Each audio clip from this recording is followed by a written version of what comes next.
అయితే మీ క్యారెక్టర్‌లో బాగా హైలైట్ అయిందేంటంటే, సగం హెయిర్. యెస్. ఎందుకంటే డీటెయిలింగ్ గూడా. అవును. అంటే అందరూ ఏం ఎక్స్‌పెక్ట్ జేస్తారు, ఓకే. అరగుండు కొట్టించాడు కాబట్టి ఆడు ఫుల్ గుండు కొట్టించేసుకొని ఉంటాడేమో ఎగ్జాక్ట్‌లీ. అనుకుంటారు. బట్ అంటే మీరొక్కళ్ళనే గాదు. మొత్తం మీ గ్యాంగ్ మొత్తం ఇక్కడ హాఫ్ హెయిర్ ఉంటది. ఇక్కడ ఫుల్ ఇది అవును. ఉండేటప్పటికి అవును. స్టార్టింగ్ అంటే ఇనీషియల్‌గా ఫస్ట్ ఫ్రేమ్ చూసినప్పుడు అంత అర్థం కాలా అది. అవును. అంటే ఏంటి అదేదో సైడ్ తర్వాత ఓహో! అక్కడ అరగుండు కొట్టాడు కాబట్టి ఆ జుట్టు సగమే వచ్చింది కాబట్టి ఇది ఇంతే ఉంది. యెస్. ఇది ఫుల్ హెయిర్ ఉంది. అవును. సో, అవును. ఆ డీటెయిలింగ్ ఏదైతే ఉందో that place A more impactful. That was very right. మీరన్నట్టు యూజువల్లీ అరగుండు చేసిన తర్వాత ఫుల్ గుండు చేసుకుంటారు అన్నట్టు అనుకుంటారు. Even we thought the same. But sir చాలా పర్టిక్యులర్‌గా చెప్పారు. ఇలా కావాలి అండ్ దెన్ విగ్ అయిన తర్వాత they were very particular that ఆ డిఫరెన్షియేషన్ కనపడాలి.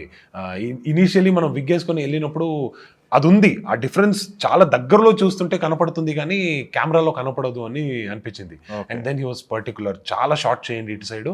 ఇది కొంచెం లాంగే పెట్టండి. సో దట్ ఆ బౌన్సీ ఉన్నప్పుడు తెలుస్తది. అరగుండు తెలుస్తది. కొంచెం గ్రో అయింది. ఒక 2-3 మంత్స్ అయిన తర్వాత ఇది జరుగుతుంది అన్నట్టు. అని చాలా స్పెసిఫిక్‌గా అది మెన్షన్ చేశారు.